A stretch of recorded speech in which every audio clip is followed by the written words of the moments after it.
Halo teman-teman, di video kali ini saya akan menjelaskan teori belajar humanistik. Yuk simak videonya bersama-sama.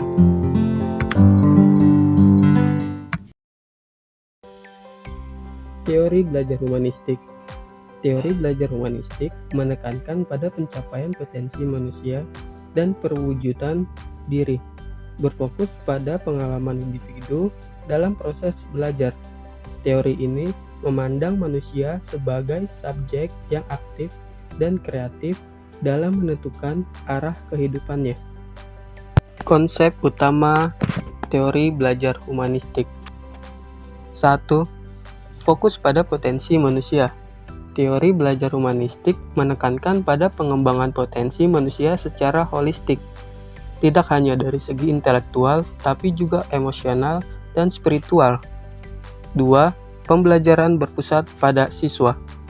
Siswa ditempatkan sebagai pusat pembelajaran dengan guru berperan sebagai fasilitator yang membantu siswa dalam proses belajar dan pengembangan diri.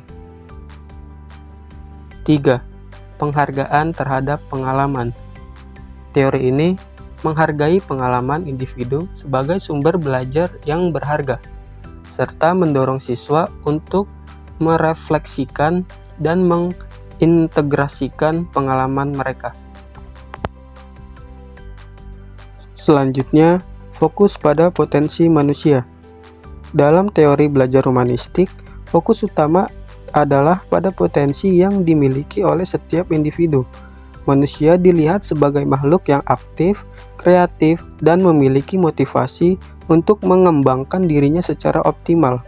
Proses belajar dipandang sebagai upaya untuk memfasilitasi perkembangan potensi-potensi positif yang dimiliki peserta didik, seperti keinginan untuk berprestasi, kecerdasan, empati, dan kreativitas.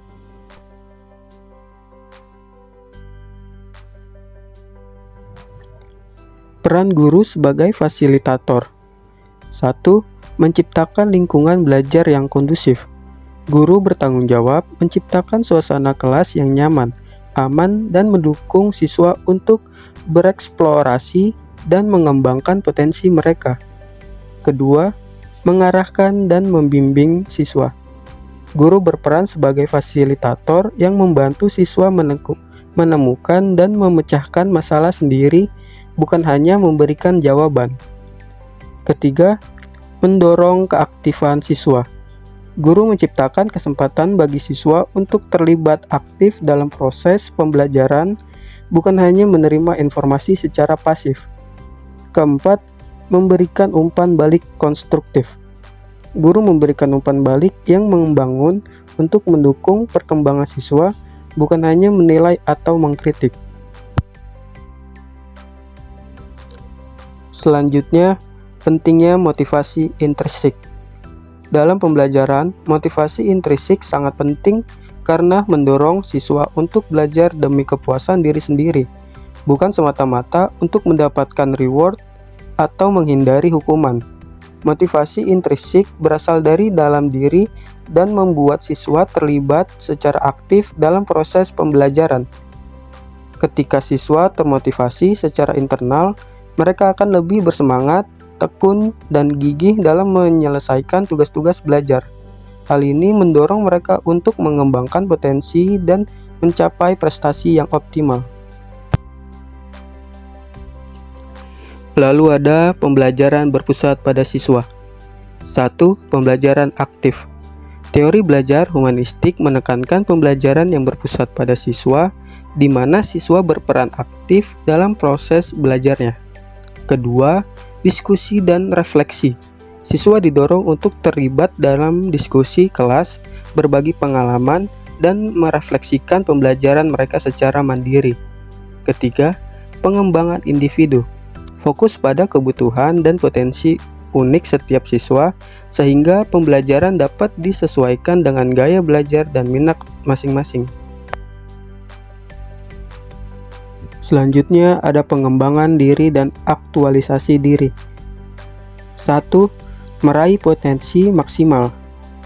Teori belajar humanistik menekankan pentingnya aktualisasi diri, yaitu proses di mana individu mengembangkan seluruh potensi dan kapabilitasnya secara optimal. Hal ini memungkinkan orang untuk mencapai pemenuhan diri yang mendalam. Kedua, pembelajaran bermakna. Dalam pandangan humanistik, belajar harus melibatkan minat dan keinginan diri sendiri. Hal ini menciptakan pembelajaran yang bermakna dan mendorong siswa untuk mengembangkan diri secara intrinsik. Ketiga, fokus pada pertumbuhan pribadi. Teori ini menekankan pada proses pertumbuhan dan realisasi diri, membiarkan siswa menentukan tujuan dan arah belajar mereka sendiri. Hal ini memungkinkan pengembangan kualitas positif dalam diri.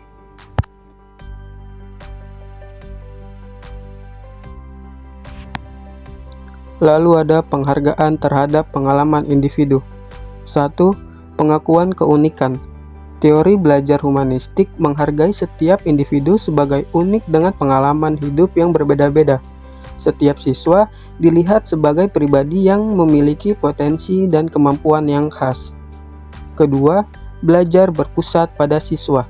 Pembelajaran berpusat pada siswa memungkinkan mereka mengeksplorasi dan mengembangkan diri sesuai dengan minat serta kebutuhan individual. Guru berperan sebagai fasilitator yang mendukung proses pembelajaran. Selanjutnya ada aplikasi teori belajar humanistik di kelas. 1. Pembelajaran berpusat pada siswa. Menerapkan konsep bahwa siswa adalah pelaku aktif dalam proses belajar. Kedua, peran guru sebagai fasilitator. Guru bertugas membantu dan mendukung siswa dalam mencapai potensinya. Ketiga, penghargaan terhadap pengalaman individu. Menghargai dan memanfaatkan pengalaman unik setiap siswa. Dalam praktik di kelas, teori belajar humanistik menekankan pada pemberian otonomi dan kebebasan kepada siswa untuk mengeksplorasi minat dan bakatnya. Guru berperan sebagai fasilitator yang membantu siswa mengembangkan potensi diri dan mencapai aktualisasi diri. Pendekatan ini mendorong pembelajaran yang bermakna, berpusat pada siswa, dan menghargai pengalaman individual. Jadi, kesimpulan dan implikasi teori belajar humanistik yaitu teori belajar humanistik berfokus pada potensi manusia untuk tumbuh dan berkembang secara optimal. Pendekatan ini menekankan pentingnya motivasi intrinsik, pembelajaran yang berpusat pada siswa, dan penghargaan terhadap pengalaman individu. Dan implikasi praktis, yaitu teori ini memiliki implikasi penting dalam praktik pembelajaran di kelas. Guru berperan sebagai fasilitator yang menciptakan lingkungan belajar yang mendukung aktualisasi diri siswa. Pembelajaran dirancang untuk memenuhi kebutuhan dan minat siswa, sehingga mereka terlibat secara aktif dan bermakna.